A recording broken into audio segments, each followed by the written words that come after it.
Hello, I'm Neil Quigley and welcome to the latest episode of my Blogcast.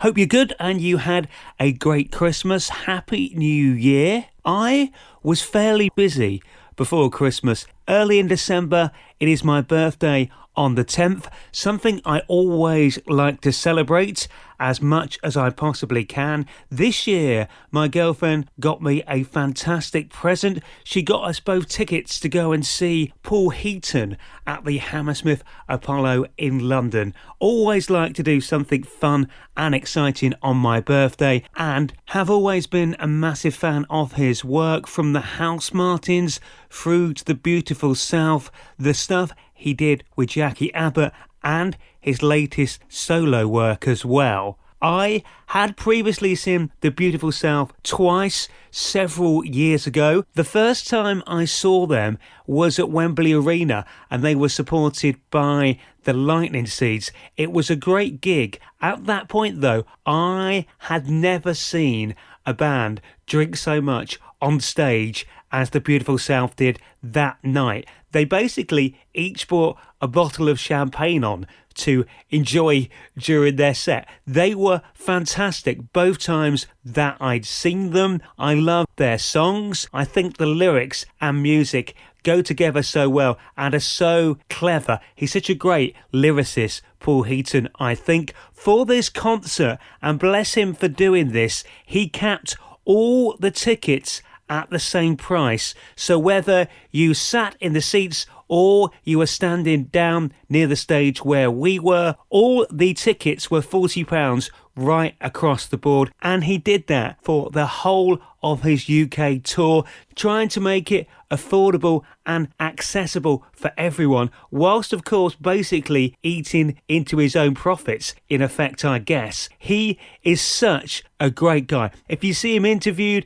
he's so chilled, so funny, and also as well really has a very strong social conscience, I think, which comes across in many of the songs that he's released. Anyway, I was very excited about going to that gig. As part of the present, my girlfriend had booked us a hotel 10 minutes away from the venue, so I went there straight from work, got myself changed and ready for the gig. Although by the time that had happened, we only had chance to grab a quick drink in the hotel bar first, as because it was my birthday, they'd very kindly given me a drinks voucher for two to use in their bar, and it seemed a shame not to use that and to risk wasting it. So we did that first, then we headed off to the venue. There was quite the queue when we got to it, so we thought we'd better get in the queue and get inside, as we both wanted to see the support act, which were the Zootons. We were also meeting a friend of mine, Dan, there as well. He was a little bit behind us in the queue,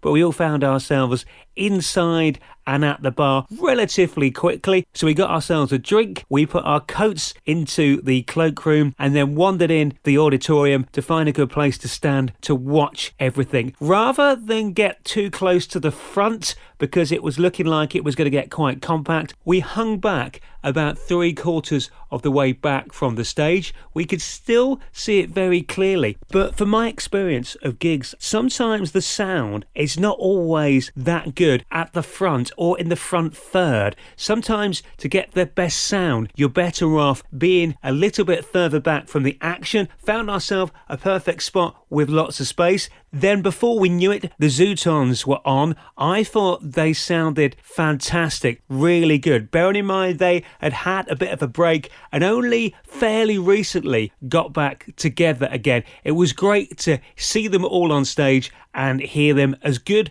as I remember. They have done a cover version of Amy Winehouse's Back to Black, maybe as a payback, because Amy and Mark Ronson, of course, had a massive hit with their original song Valerie, which they did predictably towards the end of their set. and that sounded, as you would imagine, amazing. That was great to see them. Then, of course, there was a bit of a break while they reset the stage, ready for Paul Heaton and his band. On this tour, just like he had at Glastonbury, he had the singer Rhiannon Downey with him, who he's been using for quite some time now on his albums and also for live performances. Because I guess the sort of person he is and the music he performs, the audience he attracts are nice, friendly and lovely to be around. So it was a great bunch of people to share this experience with. Most people very talkative, very chatty, everybody very friendly as we were all packed in there together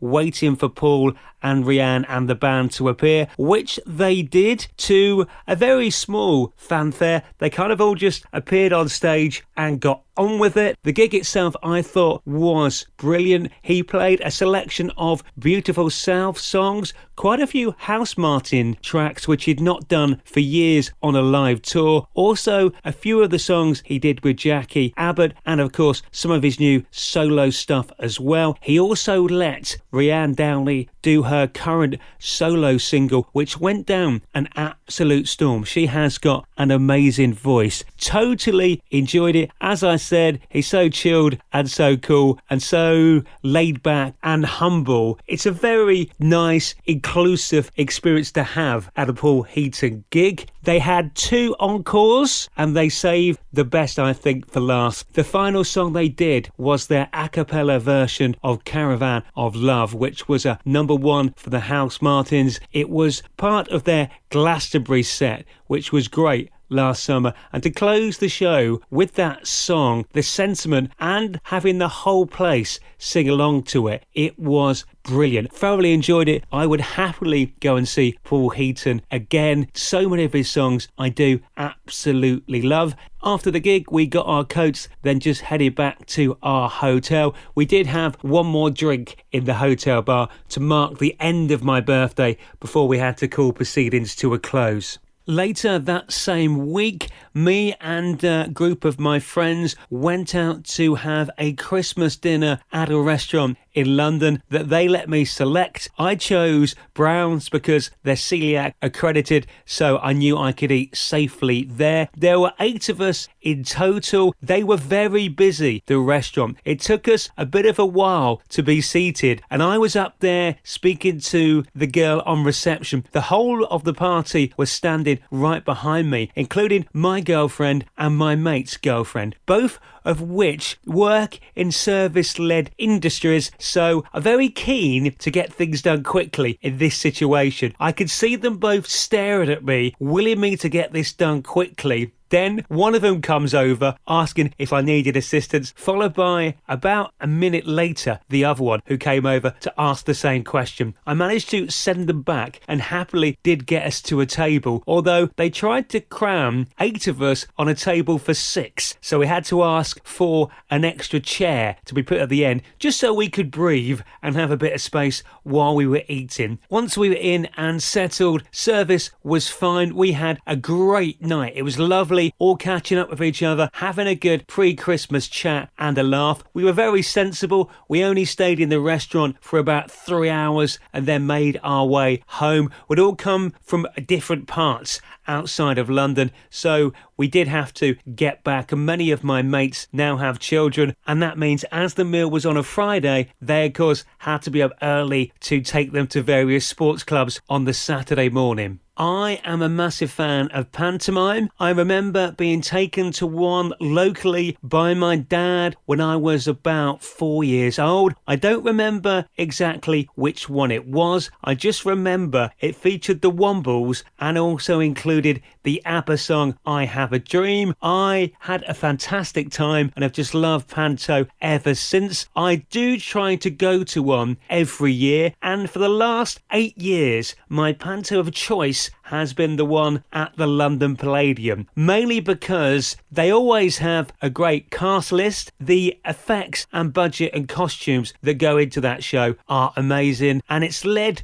normally by Julian Clary, who is just hilarious, and in many ways pantomime is perfect for him because he is the best person in the world at innuendo. He can make the most innocent thing sound risque with his inflection and of course his character and what you know about him anyway. This year they were doing Robin Hood. Not that that really matters because they have so many different talented people on the stage for the panto at the Palladium. The story just kind of happens and there isn't normally much of a plot. It just gives opportunities for people to do bits of their act or perform what they're really good at. As well as Julian Clary, we had Nigel Havers, who is there every year. He is great. He has no problem sending himself up and seems to have lots of fun doing it as well, which is great to see. Paul Zerdin, the ventriloquist, and his friend Sam were there, as they have been for the last few years that I've been seeing it. Also, Charlie Stemp, who I think is great. I've seen him in many things, including Half a Sixpence and playing Bert in Mary Poppins. He was excellent in both and great in this as well.